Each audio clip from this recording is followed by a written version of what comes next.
गर्मियों की छुट्टियां शुरू हो गई थी और अर्जुन को पता था इस बात का क्या मतलब है।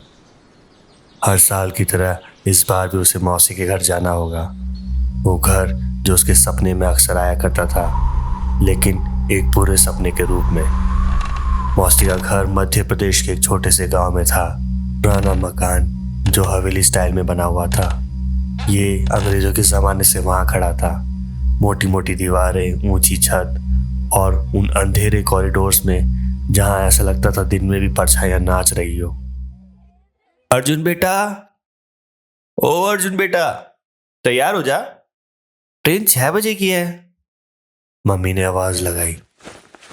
अर्जुन ने अपना बैग पैक कर लिया था, लेकिन उसका दिल अभी भी भारी था। पिछली बार जब वो वहां गया था, कुछ ऐसा हुआ था जिसे वो एक्सप्लेन नहीं कर पा रहा था। और सबसे अजीब बात तो ये थी कि वापस आकर उसे कुछ याद भी नहीं था। ये वैसी ही फीलिंग थी जब आपको एक सपना देखकर उठते हो और धीरे धीरे भूल जाते हो कि उस सपने में क्या हुआ था, जैसे कोई इंपॉर्टेंट मेमोरी किसी ने जानबूझ के मिटा दी गई हो। ट्रेन का सफ़र हमेशा की तरह ही था। कंपार्टमेंट में फैमिलीज, बच्चे कहीं रो रहे थे दूर, और वो वेंडर्स वो बस आ जा रहे थे। चाय चाय चाय चाय गरम। बीच में अगर कोई सामान खरीद लेता तो वो रुक के उन्हें सामान पकड़ा देते। लेकिन जैसे जैसे अर्जुन की मंजिल करीब आ रही थी, वो अजीब सा सहम रहा था। उसकी बॉडी में कंपन सी हो रही थी, जैसे टेम्परेचर सडनली ड्रॉप हो गया उसकी बॉडी का। स्टेशन पर मौसा जी खड़े थे, एक नॉर्मल स्माइल के साथ, लेकिन आंखों में कुछ था जो पहले नहीं था। एक अजीब सी चिंता या शायद डर। अर्जुन समझ नहीं पा रहा था। कैसे हो बेटा, जर्नी कैसी रही तुम्हारी? मौसा जी ने पूछा, लेकिन उनकी आवाज में वो उत्साह नहीं था जो हमेशा हुआ करता था। अर्जुन और मौसा जी रिक्शा पर बैठ गए थे और उसी जानी पहचानी रास्तों से गुजर रहे थे। तो अर्जुन ने देखा कि गांव के लोग उन्हें देखकर अजीब सा एक्सप्रेशन दे रहे थे। कुछ लोग तो हाथ जोड़ के बुदबुदा रहे थे, ऐसा लग रहा था जैसे कोई मंत्र पढ़ रहे हो। मौसा जी, ये ऐसे क्यों कर रहे हैं? कुछ नहीं बेटा, तुम ध्यान मत दो बस। मौसा जी की आवाज़ कांप रही थी। अर्जुन को हवेली के आगे पहुंचते ही वही पहले जैसा डर महसूस हो रहा था। यहाँ तक कि इस तेज धूप में भी ऐसा लग रहा था कि जगह श्रापित है। मौसी मेन गेट पर ही खड़ी थी। हमेशा की तरह उन्होंने मुझे गले से लगा लिया, पर अब की बार उनके गले लगाने पर कुछ अजीब सा लग रहा था। उनकी स्किन ठंडी और पहले से थोड़ी ज़्यादा सफ़ेद लग रही थी और आंखों में एक अजीब सी गहराई थी। अर्जुन बेटा, फाइनली तुम आ गए मेरे राजकुमार। चल अंदर चल, तेरे लिए तेरी फेवरेट खीर बनाई है आज। अंदर आते टाइम अर्जुन ने नोटिस किया कि हवेली में कुछ चेंजेस थे। वॉल्स पर नए नए मिरर्स लगे थे, बहुत सारे। हर रूम में कम से कम 3 से 4 कांच लगाए हुए थे और उनकी प्लेसमेंट देख के लग रहा था कि बहुत ध्यान से और सोच समझ के उन्हें लगाया गया है, जैसे किसी स्पेसिफिक एंगल को कवर कर रहे हो। मौसी, ये इतने सारे मिरर्स क्यों लगाए हैं? बस यूं ही बेटा, डेकोरेशन के लिए। लाइट रिफ्लेक्ट होके घर को ब्राइट करता है ना? ज्यादा लाइट जलाने की जरूरत नहीं पड़ती। अर्जुन उनमें से एक मिरर के पास गया अपनी परछाई को देखने के लिए। देखते टाइम उससे कुछ अजीब सा लगा, जैसे उसकी रिफ्लेक्शन 1 सेकंड लेट आ रही हो। उसने सोचा कि शायद मैं थका हुआ हूँ और इसलिए मुझे ऐसा लग रहा है, और उसने इस बात को इग्नोर कर दिया। धीरे धीरे शाम भी ढल चुकी थी। डिनर के टाइम वही पुरानी कहानियाँ, वही फैमिली गॉसिप, लेकिन बीच बीच में मौसी एकदम से रुक जाती थी, जैसे किसी दूसरी कन्वर्सेशन को सुन रही हो। मौसी, आप ठीक है ना? हाँ बेटा, मैं बिल्कुल ठीक हूँ, बस थोड़ा सा टायर्ड हूँ शायद। खाना खत्म करने के बाद को अपने पहले वाले रूम में जब वो गया तो उसने नोटिस किया कि अब की बार वहाँ पर एक नया मिरर लगा लिया गया था सीधा बेड के सामने। और कुछ अजीब बात तो ये थी, मिरर पे एक थिन लेयर ऑफ डस्ट जमा थी, जैसे बहुत दिनों से इसे इस्तेमाल नहीं किया गया हो, लेकिन रिफ्लेक्शन बिल्कुल क्लियर आ रही थी। बिस्तर पे लेटते टाइम अर्जुन का फेस मिरर में दिख रहा था। पहले तो सब नॉर्मल लग रहा था, लेकिन फिर इनके लिए उसे लगा कि मिरर में उसका रिफ्लेक्शन स्माइल कर रहा है, जबकि वो स्माइल नहीं कर रहा था। वो झटका खाकर उठा और मिरर की तरफ उसने ध्यान से देखा। सब कुछ नॉर्मल था। शायद थक गया हूँगा मैं, उसने अपने आप से मन में कहा और लाइट ऑफ करके सो गया। उसकी पलकें धीरे धीरे भारी होने लगी थी, पर फिर कुछ अजीब सा होने लगा। कमरा स्लाइटली डिफरेंट लगने लगा था। वॉल का कलर थोड़ा हल्का पड़ने लगा, फर्नीचर थोड़े से बिखरे हुए से थे और कांच उस मिरर में कुछ और दिख रहा था। पहले वो सोचता है ये शायद उसका वहम है, शायद कमरा वैसा ही था। वो अपनी इस नासमझी पे हल्का सा मुस्कुराता है। वो बेड से उठकर उस कांच के पास जाता है। उसमें अपने रिफ्लेक्शन को देख रहा था। वहां खड़ा होके वो अपने आप को निहार रहा था। इसके बाद कुछ अजीब सा हुआ। वो रिफ्लेक्शन में देखता है कि बेड पे कोई लेटा हुआ था, कोई एक लड़का जो उसी की उम्र का नजर आ रहा था। वो उसने कंफर्म करने के लिए पीछे मुड़कर देखा, पर पीछे कोई नहीं था। वो वापस ही मिरर में देखता है, उस लड़के के फेस को ध्यान से देखने की कोशिश करता है, बस वो लड़के का फेस क्लियर नहीं दिख रहा था। मिरर के रिफ्लेक्शन में अब मौसी भी थी, लेकिन वो नॉर्मल नहीं लग रही थी। उनकी आंखें पूरी काली थी और मुंह से कुछ कह रही थी। तभी वो नोटिस करता है कि जो बेड पे लड़का सो रहा था, अब वो उठकर सीधा मिरर की तरफ देखने लगा था। और जब उसका फेस रोशनी में आया तो वो देखता है कि वो अर्जुन ही था, बिल्कुल सेम फेस। पर उसे समझ नहीं आ रहा था कि ये सब क्या हो रहा है। उसे हल्का सा याद आता है कि ये उसी समय का सा लग रहा है जब वो सोने से पहले बेड पे बैठ के अपने रिफ्लेक्शन को देख रहा था। मिरर के दोनों तरफ अर्जुन एक दूसरे को देख रहे थे।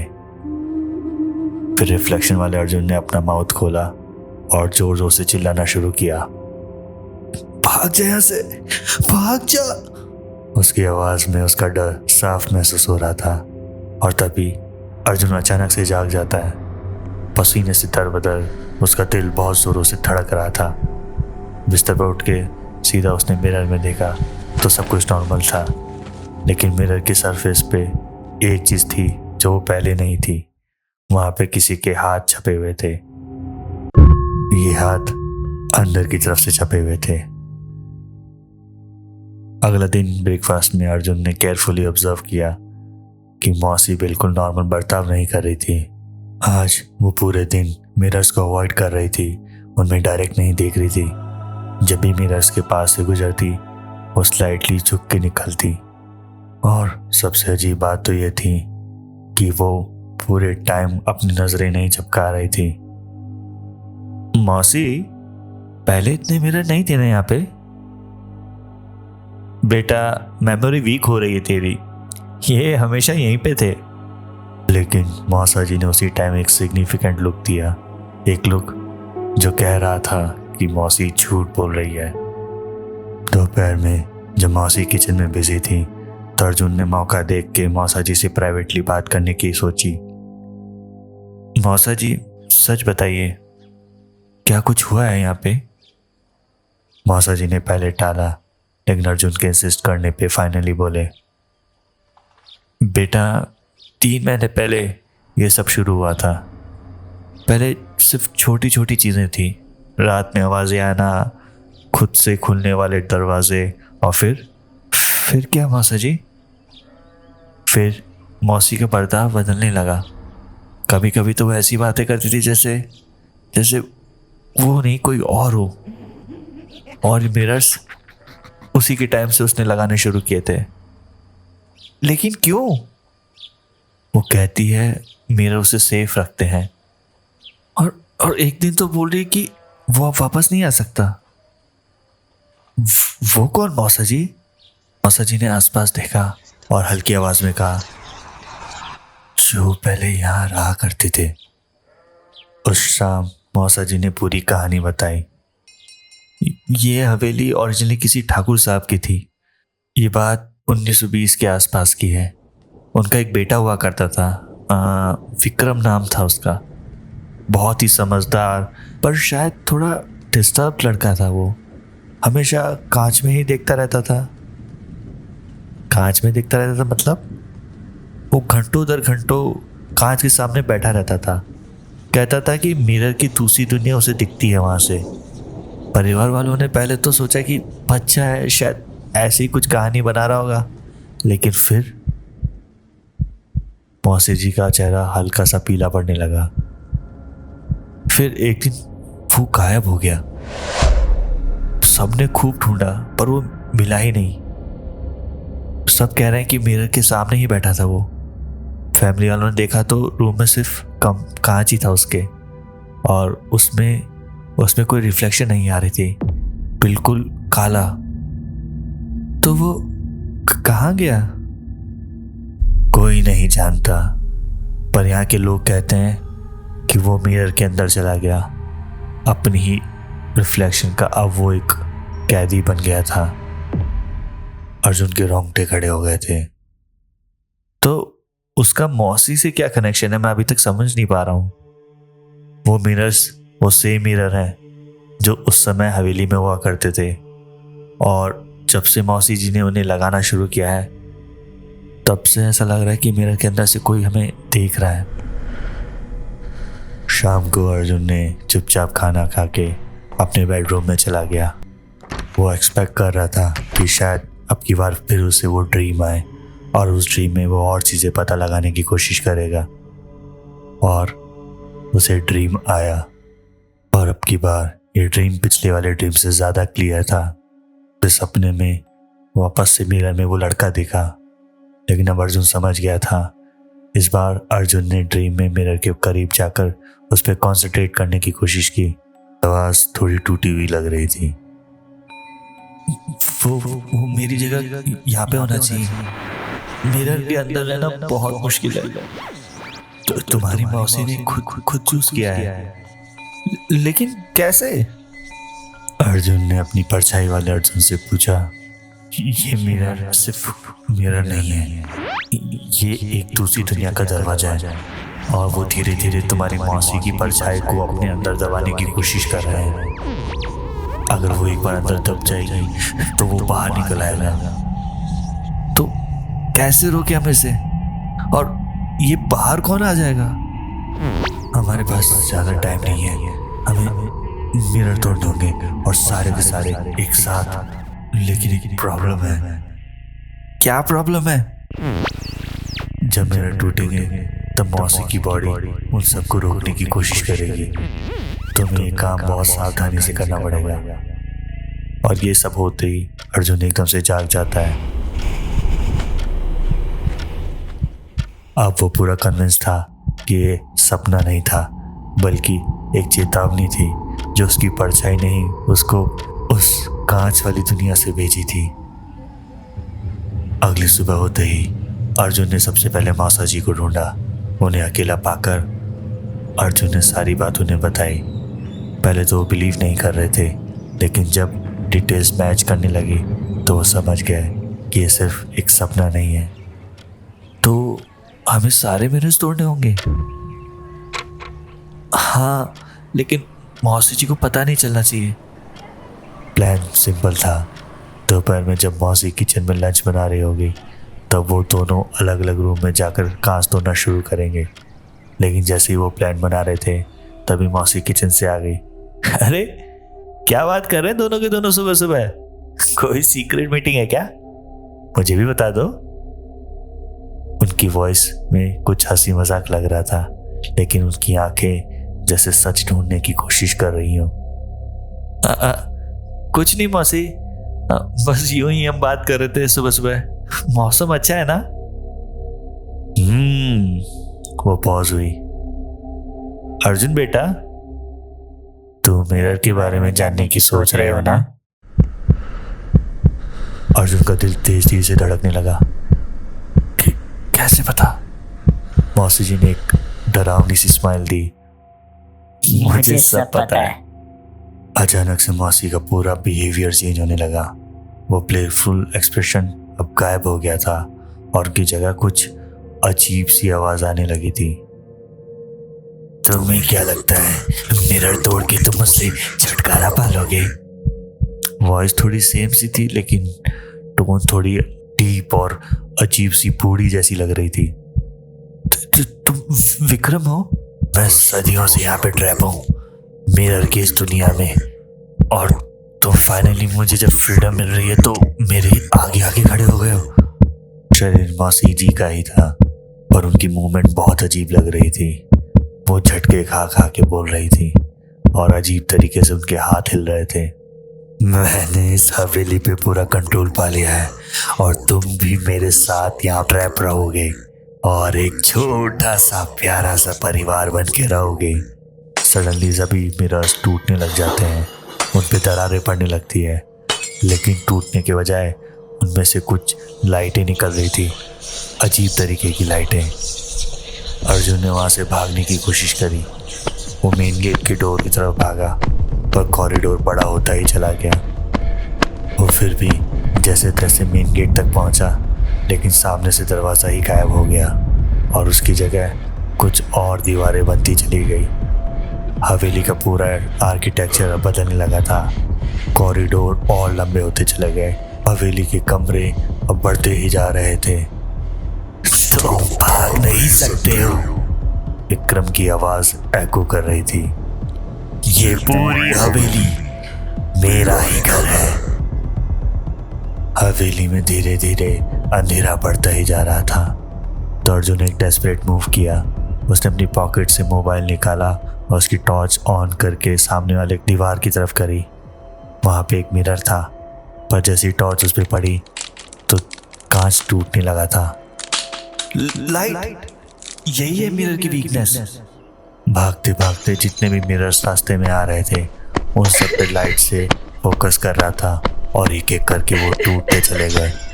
लेकिन हर मिरर टूटने के बाद विक्रम की मौसी की कुछ चिल्लाने की दर्द भरी आवाज आती। वो मुझे डिस्ट्रॉय नहीं कर सकते, मैं यहाँ सदियों से ट्रैप हूँ। अचानक अर्जुन को एक आवाज आई, मौसी की रियल आवाज, पर बहुत कमजोर थी। अर्जुन बेटा, मैं अभी भी यहीं बंद हूँ। अर्जुन ये आवाज सुनकर रुक गया। मौसी? इस कांच की दुनिया में यहाँ से निकलने की कोशिश कर रही हूँ, लेकिन वो बहुत स्ट्रांग है। तुम्हें मेन रूम का मिरर ढूंढना पड़ेगा।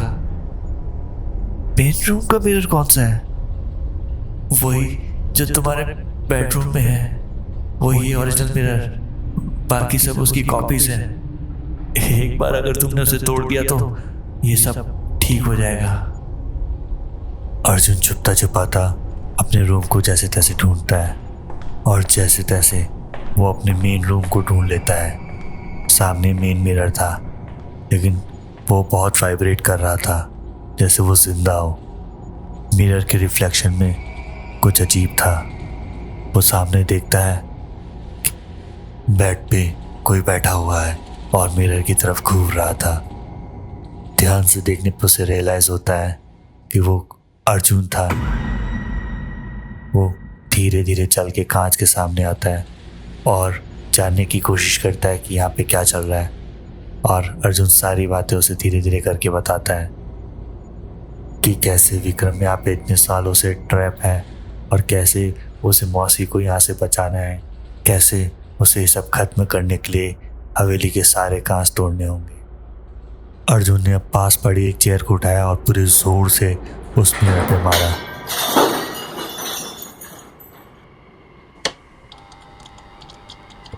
कांच टूटने की जोरदार आवाज के साथ उस लाइट में से बहुत तेज उजाला निकला और पूरी हवेली हिलने लग गई और एक जोर से चिल्लाने की आवाज आई। उसी विक्रम की जो यहाँ पे फंसा हुआ था।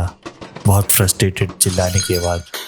सारे मिरर धीरे धीरे करके एक साथ टूटने लगे और हवा में उड़ने लगे, जैसे कुछ हार्म नहीं कर रहे हो, बस वो गायब हो रहे हैं लाइट के साथ। अर्जुन ने देखा मौसी फ्लोर पर थी, बेहोश पड़ी हुई थी, लेकिन उनकी सांसें बहुत धीरे धीरे चल रही थी। मौसा भी अब नॉर्मल हो गए थे। मौसी जी, मौसी जी। वो स्लोली स्लोली अपनी आंखें खोलती है और उनकी आंखों में एक शुक्रिया था। अर्जुन बेटा, तू ठीक है ना? हाँ मौसी, अब सब ठीक है। नेक्स्ट डे हवेली में कोई पैरानॉर्मल एक्टिविटी नहीं हुई। सारे शीशों को समेट के बाहर रख दिया गया था ताकि बाद में उन्हें डिस्पोज किया जा सके। अब अर्जुन के जाने का समय था। उसकी मौसी कहती है, वो लड़का विक्रम कोई बुरा इंसान नहीं था, वो बस अकेला था, बहुत परेशान था, पता नहीं कितनी सदियों से वहाँ पे रहा होगा। शायद इतना ट्रैप रहना तो किसी को भी पागल बना सकता होगा। अर्जुन कहता है, हाँ शायद। चलो मौसी, मैं चलता हूँ, हम मिलते हैं फिर। अर्जुन ने सबसे अलविदा लेकर रिक्शा पे बैठा और वो चलने लगा। उसका ध्यान इसी बड़े हवेली के कांच के टुकड़ों पर गया। उनमें एक बड़े कांच के टुकड़े में वो खुद को, मौसी को और मौसा जी को देखता है, जो अजीब तरीके से डरावनी स्माइल में मुस्कुरा के उसी की तरफ देख रहे थे। और सबसे डरावनी बात थी कि उनके आगे विक्रम खड़ा था। उसने सबकी परछाई ट्रैप कर ली थी, शायद आपकी भी।